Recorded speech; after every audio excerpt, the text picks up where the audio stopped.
Bonjour, 21 juillet 2017, nouvelle vidéo non préparée. Je vais essayer de vous expliquer les causes profondes du maximum de nos problèmes. Donc chômage, délinquance, précarité, endettement, arrimage à l'Allemagne, haine de la France, adoration de l'immigré. Je vais pouvoir vous expliquer ça par quelques principes, donc quelques idées simples qui permettent d'expliquer pas mal de choses. Donc l'écrasement des jeunes nous vient en partie du vieillissement accéléré de la population. Nous avons de plus en plus de retraités, voilà, ça suffit pour expliquer en partie l'écrasement des jeunes. L'âge médian des électeurs, c'est-à-dire qu'il y en a autant qui sont plus âgés et autant qui sont moins âgés, donc l'âge médian des électeurs, c'est 50 ans. Et en plus, les gens âgés votent plus que les jeunes, donc ce sont les 50 ans et plus qui font l'élection. Vous imaginez bien qu'il ne peut pas y avoir de grands bouleversements, de grands rêves, de grandes ambitions. C'est fini, quoi. C'est des gens qui vieillissent. Soit nous sommes gouvernés soit par des vieux, qui savent que dans 5 ans, 10 ans, ils ont peut-être Alzheimer, ils le savent en eux-mêmes, soit par des gens vieillissants qui savent que dans 20 ans, ils auront 70 ans, qu'ils ne seront pas frais, donc qui n'ont aucun grand rêve pour leur vie ou pour leur avenir. Voilà, le vieillissement explique en partie donc l'écrasement des jeunes, explique en partie la passivité absolue, apparente en tout cas de notre société. Si une génération décide à l'âge de 30 ans de s'accrocher à l'Allemagne, eh bien elle va s'y accrocher jusqu'à ce qu'elle meure, c'est-à-dire jusqu'à ce qu'elle ait 80 ans en moyenne. Donc on risque d'avoir ça pendant 50 ans. Pendant 50 ans, on risque d'avoir une obsession allemande. Et lorsque cette génération tient les médias, tient les institutions, on a donc les médias qui font de la propagande pro d'arrimage à l'Allemagne, et à l'école, c'est pareil, on a l'école qui littéralement se transforme en moyen de propagande, littéralement, de propagande pro-européenne. Donc le vieillissement a une importance énorme dans pas mal de choses. L'explication du chômage de masse, bon, c'est aussi dû au vieillissement. Les retraités, les gens âgés sont assez peu souvent au chômage. Les retraités ne sont pas au chômage. Et les gens de 50 ans, je crois qu'ils ont perdu l'espoir, quand ils sont au chômage, je crois qu'ils ont perdu l'espoir de retrouver un emploi et qu'ils ont peut-être un petit peu tendance à attendre la retraite. L'explication du chômage de masse me paraît assez simple et due aussi à un phénomène gigantesque, nouveau, c'est l'inégalité des niveaux d'instruction. En 1950, ça n'existait pas. Vous aviez 4% de gens qui avaient le bac et tout le reste de la population savait lire et écrire. Pour ceux qui avaient réussi à savoir lire et écrire, je crois qu'on avait 10-15% d'illettrés. Et donc, le chômage, la précarité et la pauvreté touchent avant tout les illettrés, les sans diplôme, les peu diplômés. Les bacs plus 3 et les bacs plus 5 sont les moins touchés par le chômage, par la pauvreté, par la précarité. Et assez souvent, s'ils sont précaires, s'ils sont chômeurs, s'ils sont pauvres, c'est parce qu'ils ont choisi des études particulières, des études de théâtre, de philosophie, d'histoire, ou peut-être de journalisme. Ils ont choisi ce diplôme-là qui n'est pas porteur d'un avenir facile, mais c'est un choix. Donc en fait, nous avons une acceptation très forte du chômage, de la pauvreté, de la précarité, parce qu'elle touche une partie de la population, la partie la plus fragile, les illettrés, sans diplôme, peu diplômés. Si on avait un taux de chômage, de précarité, de pauvreté équivalent chez les illettrés, chez les bacs plus 5, eh bien, on penserait beaucoup plus à lutter contre le chômage, la pauvreté, la précarité. Ce n'est pas le cas. Donc, l'inégalité des niveaux d'instruction amène les moins diplômés à être les plus touchés par le chômage et la précarité. Et comme les plus diplômés semblent dominer la société française, ou toutes les sociétés modernes, eh bien, notre société tend à une indifférence au chômage, à la précarité, à la pauvreté, tant que ce sont les illettrés, les sans diplôme et les peu diplômés qui sont très majoritairement touchés par ces fléaux. Voilà, donc vieillissement et niveau d'instruction expliquent déjà pas mal de choses. Le chômage, la passivité, l'écrasement ou l'étouffement des jeunes. Et j'ai repéré un troisième moteur de nos grands changements, apparemment aberrants. Personne ne dit, dans la politique, on écrase les jeunes en partie parce qu'on vieillit énormément, parce que nous sommes un pays qui vieillit. C'est des causes profondes et irrésistibles. Alors le troisième moteur que j'ai trouvé, c'est le changement de civilisation. La Révolution française, c'est en gros, donc je n'ai pas trop de connaissances, donc c'est en gros le bassin parisien qui se débarrasse du roi et des nobles, en tout cas qui écrase le roi et les nobles s'ils ne sont pas d'accord. Et une fois cela fait, en fait, on s'aperçoit qu'il y a des régions, beaucoup de régions françaises, qui refusent la Révolution française. La Révolution française, ça n'a pas été l'élimination des nobles, ou d'une partie des nobles, ça a été surtout un combat entre régions françaises. Les régions qui la soutenaient, la Révolution française, et les régions qui la refusaient. Donc, en gros, le bassin parisien qui a été le plus fidèle, qui a été le moteur, qui a été la Révolution française. L'écrasement des Bretons est bien connu. On a écrasé Lyon aussi. On a dû écraser le sud-est. Le sud-ouest s'est un peu révolté, mais a été tenu par le reste des protestants. Les protestants ont réussi à calmer l'opposition à la Révolution française, parce que les protestants ont énormément souffert du catholicisme et que les opposants à la Révolution française se basaient sur le catholicisme pour la combattre. Donc, en fait, vous avez le classique, Bretagne, sud-est et sud-ouest, le grand espace girondin, qui ont refusé la Révolution française. Et après la fin de la Révolution française, 1815, donc après, les grands massacres ont dû se terminer je ne sais plus quand, l'arrivée de Napoléon au pouvoir, les grands massacres entre Français. Donc, pendant la Révolution française, c'est le bassin parisien qui domine. C'est cette civilisation-là qui domine des latins optimistes, en fait, on pourrait dire, des latins des latins anarchisants, optimistes. C'est comme ça qu'on pourrait les définir. Donc, ils ont dominé la France à peu près jusqu'en 1950, à peu près ça.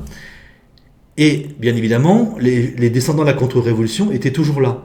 Ils sont restés catholiques et donc ils ont fait des enfants. Ils ont fait plus d'enfants que les gens de la Révolution française. C'est-à-dire qu'au bout d'un moment, 150 ans après la fin de la Révolution française, ils sont devenus donc les catholiques contre-révolutionnaires, bretons et gens des régions qui ont refusé la Révolution française, sont devenus en fait assez nombreux pour dominer. Ils sont à la fois, pardon c'est mon chat, ils ont à la fois donc monté en nombre, un petit peu à la fois sur 150 ans, 1815-1965, et monté en niveau d'instruction.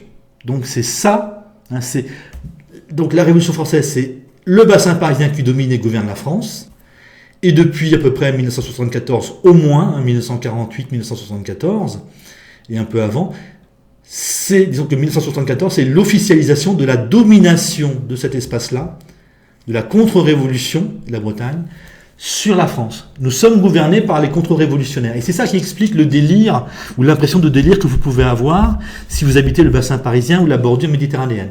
Donc les deux grandes zones qui ont fait la Révolution française. Donc si la politique actuelle vous paraît débile, l'adoration de l'immigré, l'obsession allemande, par exemple, c'est parce que nous sommes gouvernés par les gens qui sont là, qui ont refusé la Révolution française à leur époque. Donc c'est ça, on a changé de civilisation, nous ne sommes plus gouvernés par les mêmes personnes, par le même type de personnes qu'en 1900. Et donc on peut expliquer la haine de la France, l'amour de l'Allemagne, la finance, ça porte cette mentalité-là, c'était une mentalité de type allemand qui porte l'amour du riche, l'amour du puissant, la soumission au puissant. Donc on va enrichir le puissant plutôt que d'enrichir les créateurs d'entreprises ou les pauvres. Ça explique l'obsession à l'égard des Noirs et des Maghrébins et des Turcs que l'on appelle musulmans. Ça explique qu'on les appelle musulmans. C'est eux qui les appellent musulmans. Ainsi peut-être que les Bretons, en tout cas, eux, c'est sûr. Et ça explique leur indifférence totale aux Asiatiques. Les Asiatiques, ils s'en foutent complètement. Les Asiatiques peuvent se faire tuer par des Maghrébins. Rien à faire. C'est pas notre problème. C'est le mépris, la hiérarchisation. Les Français blancs sont des sous-hommes. Les Asiatiques, les Juifs sont des sous-hommes. Les femmes sont supérieures aux hommes. Les Noirs et les Maghrébins, appelés musulmans, deviennent des surhommes. Tous ces délires-là, toutes ces folies-là, donc, nous viennent de la contre-révolution, de ce que les contre-révolutionnaires, de ce que les régions contre-révolutionnaires sont montées en puissance sans arrêt pendant à peu près 150 ans après la Révolution française, après 1815 ou 1800, et pour finir par prendre le pouvoir et nous imposer ce qu'ils sont, ou ce qu'elles sont plutôt. Voilà, vous expliquez énormément de choses avec ça. La délinquance, l'acceptation de la délinquance vient probablement, alors j'ai un peu de mal à comprendre, vient de ce que les bac plus 3, bac plus 5 sont beaucoup moins touchés par la délinquance que les illettrés, les sans diplôme. C'est les pauvres, ou c'est des pauvres, une partie des pauvres qui vit directement avec les gens de couleur ou avec les immigrés. Ceux qui ont les bac plus 3, bac plus 5 ont un peu d'argent normalement, donc ils peuvent déménager si jamais leur quartier devient mal fréquenté. S'ils commencent à avoir des délinquants à côté d'eux, pareil pour les musulmans radicaux, s'ils ont de l'argent, enfin les bac plus 3, bac plus 5 ont de l'argent, si les musulmans radicaux commencent à apparaître dans leur quartier, ils ont de l'argent pour déménager. Qu'est-ce que je peux dire d'autre encore par mes explications? Donc chômage, je vous l'ai expliqué. Je vais peut-être arrêter là. Donc voilà, ces trois choses expliquent ces trois choses: vieillissement, inégalité des niveaux d'instruction et prise du pouvoir par les régions contre-révolutionnaires, expliquent, me semble-t-il, énormément de choses dans la politique que nous faisons. Voilà, l'arrogance à l'égard des Français pauvres, cette arrogance portée par la gauche, c'est une arrogance de type allemand. Cette déshumanisation de l'autre, c'est le modèle allemand, c'est la mentalité allemande. Voilà, c'est les trois grands moteurs de notre société. C'est des fondamentaux. Vous n'y pouvez rien. Si aujourd'hui on a la haine de la France, la construction européenne qui détruit la démocratie et qui écrase le peuple français, c'est simplement parce que les gens des régions contre-révolutionnaires sont restés catholiques très longtemps, jusqu'en 1965, et ont fait beaucoup d'enfants de la Révolution française jusqu'à 1965. C'est ça qui fait qu'aujourd'hui on a subi le Parti socialiste et qu'on subit maintenant Macron. Vous voyez, c'est des fondamentaux, c'est des choses auxquelles on ne peut rien. On peut militer le plus intelligemment possible. Vous ne progresserez pas énormément. Il ne faut pas être idiot pour militer non plus, mais même si vous êtes d'excellents militants, vous n'arriverez pas à changer les choses. Alors, deux de ces grands fondamentaux vont s'affaiblir sans arrêt. Cette région-là, donc la région dominante avec la Bretagne, mais cette région-là donc, fait peu d'enfants. Donc avec le temps, c'est le bassin parisien, normalement, si nous restons une démocratie, qui va rediriger la France. Et vous aurez mécaniquement une disparition du communautarisme, moins de mépris à l'égard des pauvres, peut-être plus de liberté d'information. L'antiracisme va disparaître. On aura une absence de racisme et une hystérie islamophobe. Voilà, donc avec le temps, comme eux maintenant font plus d'enfants, ils ne sont plus catholiques, c'est maintenant eux qui font plus d'enfants, ils vont remonter en puissance et ils vont nous imposer leurs valeurs de droite, probablement. Voilà, c'est la première chose. Le vieillissement. Alors, pour le moment, 2017, en tendance, bien sûr, les vieux sont encore de l'ancien monde, du monde où les ouvriers avaient un travail à temps plein, étaient payés relativement correctement et avaient une retraite correcte. On va avoir les retraités de demain sont les retraités pauvres de demain, sont les précaires d'aujourd'hui. On va avoir de plus en plus de retraités pauvres. Et donc demain, les gens âgés seront moins nombreux à vouloir que rien ne change. Et là aussi, c'est un phénomène positif, positif et négatif pour les retraités, et positif pour les nouvelles générations qui espèrent que ça change. Alors des commentateurs m'ont dit, effectivement, les jeunes ne vont pas attendre, je suis bien d'accord, mais il faut bien prendre conscience que c'est des mouvements de fond qui impliquent des millions de personnes, ou des dizaines de millions de personnes, et que vous n'y pouvez strictement rien. C'est terrible, mais vous n'y pouvez strictement rien, on est des jouets de l'histoire, en fait. Si vous essayez de faire quelque chose alors que le déséquilibre est énorme, vous serez écrasé. Aller à l'étranger, c'est pareil, le vieillissement, l'inégalité des niveaux d'instruction, il est là dans tous les pays à haut niveau d'instruction. Vous avez des tas de pays qui meurent, donc il ne faut surtout pas déménager là-bas. Et vous aurez le phénomène partout, le phénomène d'inégalité sociale qui va exister partout. Si vous avez des enfants, l'avenir est de toute façon assez difficile. L'époque historique que nous vivons, je pense que c'est le vieillissement, et peut-être la mort, et l'inégalité des niveaux d'instruction. Les plus diplômés qui se débarrassent des sans diplômes et des peu diplômés. Je crois que c'est ça. Et la France, à long terme, bien sûr, la France à long terme est la mieux placée pour remettre ça en question. Ne pas se soumettre au vieillissement, ne pas accepter que les vieux imposent leur fatigue, en quelque sorte, et ne pas accepter que les bac plus 3, bac plus 5 imposent leur conformisme, leur médiocrité. Voilà pour cette vidéo, hein. Il n'est pas besoin d'expliquer les choses par manipulation, par complotisme, non. Le vieillissement explique l'écrasement des jeunes. L'inégalité des niveaux d'instruction explique l'écrasement des sans-diplômes, des illettrés. Voilà, il n'y a pas, je n'ai pas d'idée, je suis désolé de dire ça pour les jeunes. Si vous êtes des militants qui veulent que ça change, eh bien je n'ai rien de positif à vous dire pour l'avenir proche. J'y réfléchis, mais je n'ai toujours rien trouvé. Salut!